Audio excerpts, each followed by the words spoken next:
Welcome, dear listener, to an exploration of the psychological foundations of financial behavior. In this deep dive, we'll uncover how our minds shape our money habits in ways that go far beyond simple arithmetic or budgeting spreadsheets. You see, the relationship individuals have with money is deeply rooted in psychological factors rather than mere numerical calculations. It's not just about adding up dollars and cents, it's about the emotions, memories, and subconscious beliefs that color every financial decision we make. This connection is often established early in life through familial relationships and societal influences, setting the stage for a lifetime of patterns that can either empower us or hold us back. Consider for a moment how childhood shapes us. In many cases, the financial behaviors of adults can be traced back to those formative experiences, whether they involve witnessing parental conflicts over money, like heated arguments at the dinner table about unpaid bills, or growing up in environments of scarcity where every penny was stretched thin, fostering a mindset of fear and hoarding. On the flip side, abundance might breed complacency or entitlement, leading to reckless spending without regard for consequences. These early imprints aren't just anecdotes, they're backed by psychological research. For instance, studies in behavioral economics, pioneered by thinkers like Daniel Kahneman and Amos Tversky, show how our brains are wired with biases that stem from these foundational years. Kahneman's prospect theory, for example, explains why losses feel twice as painful as gains, a feeling often amplified by childhood scarcity. Understanding this psychological programming is crucial to comprehending why two individuals with identical financial opportunities, say the same salary, the same investment options, the same market conditions, can have drastically different outcomes. One might build wealth steadily, investing wisely and living below their means, while the other spirals into debt, chasing impulsive purchases or avoiding risks altogether. It's not about intelligence or education, it's about the invisible mental frameworks that guide us. As we journey through this narrative, we'll peel back these layers, introducing characters like Styx to illustrate these concepts in relatable ways. By the end, you'll see money not as a cold, impersonal force, but as a mirror reflecting our deepest selves. Now, let's delve into one of the core ideas, the invisible script. Everyone carries an invisible script regarding money, which dictates their financial decisions unconsciously. This script is like a hidden playbook written in the ink of our past experiences, cultural norms, and even genetic predispositions. It's not visible on the surface, but it influences everything from how we negotiate salaries to how we tip at restaurants. For instance, someone raised in a household where money was a frequent point of contention, perhaps parents bickering over grocery budgets or mortgage payments, may develop an aversion to discussing finances, even when necessary. This could manifest as avoiding conversations with a spouse about retirement planning, leading to unspoken tensions and missed opportunities for growth. Conversely, a wealthy background may take irrational financial risks due to a lack of fear surrounding financial loss. They've never felt the sting of poverty, so gambling on high-risk stocks or starting ventures without due diligence feels like just another game. Think of lottery winners who blow through millions in a few years. Their script tells them money is endless and easy to come by. This script is not something individuals choose, rather it shapes their financial identities and decisions throughout life, often without them realizing it. Psychologists like Ramit Sethi in his book I Will Teach You to Be Rich popularized this term, emphasizing how these scripts are inherited and can be rewritten with awareness. To illustrate, imagine a young professional named Alex. Alex grew up in a middle-class family where money was tight but never discussed openly. It was a taboo topic. As an adult, Alex excels in their career, but consistently undersells themselves in salary negotiations, fearing conflict.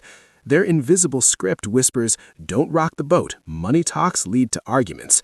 Meanwhile, their colleague Jordan, from an affluent family, boldly asks for raises and invests aggressively, scripted to believe money flows to those who demand it. Over time, these scripts diverge their paths. Alex plateaus financially, while Jordan ascends. Breaking free requires introspection, journaling about money memories, therapy focused on financial trauma, or even role-playing scenarios to rewrite the narrative. But how do these scripts form? Let's explore the psychological mechanisms.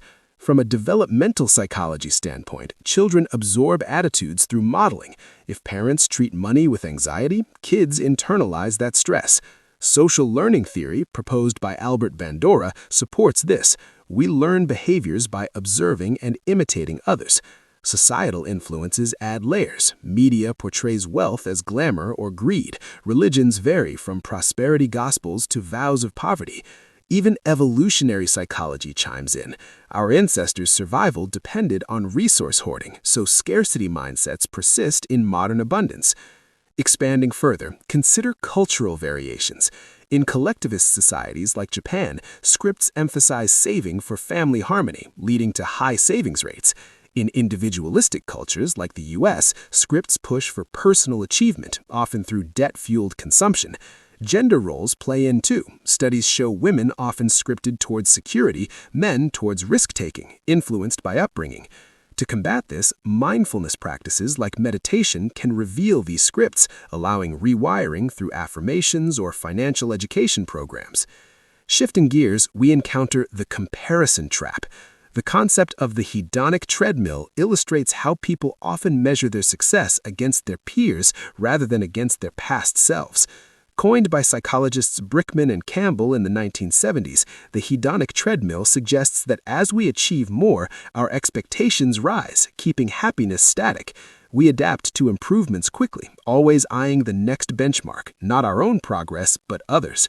This relentless comparison leads to feelings of inadequacy and dissatisfaction even among those who are financially successful. Social media exacerbates this, bombarding us with curated highlights, vacations, luxury cars, designer clothes. It's a digital hedonic treadmill on steroids. For example, Styx, a character in this narrative, experiences joy after receiving a raise, perhaps a 10% bump that allows for a nicer apartment or savings boost. But that happiness diminishes when he observes a coworker driving a luxury car, say a sleek Tesla, parked ostentatiously. Suddenly, Styx's achievement feels diminished. His script shifts to, "I'm falling behind." This phenomenon highlights the trap of constant comparison and its detrimental effects on financial well-being. Research from the University of Warwick shows that people's happiness is more tied to relative income than absolute. Earning more than neighbors matters more than the amount itself. Consequences? Overspending to keep up, like buying status symbols on credit, leading to debt cycles. Mental health suffers too, anxiety, depression from perceived failure. To escape, psychologists recommend gratitude journals, focusing on personal growth over peers.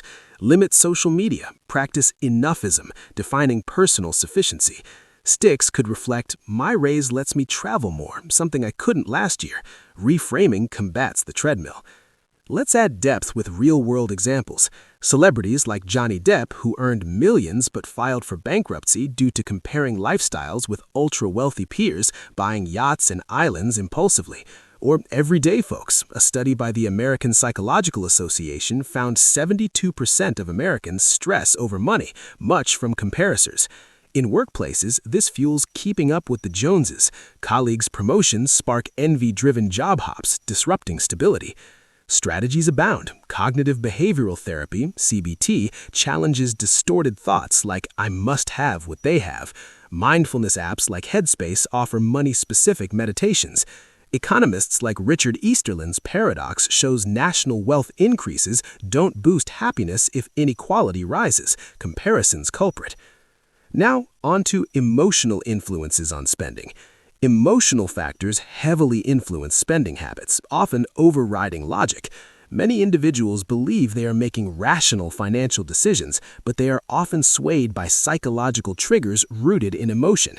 Behavioral finance identifies biases like anchoring, fixating on initial prices, or confirmation bias, seeking info that justifies spends. For example, restaurants manipulate menu designs to make certain items appear more appealing, leading patrons to spend more than intended. Decoy pricing, a $50 steak seems reasonable next to a $100 one. Photos, fonts, placements, all engineered for impulse. This ties to hedonic affective forecasting errors. We overestimate purchase happiness. Credit card usage further complicates financial decisions, as the detachment from physical cash makes spending feel less tangible.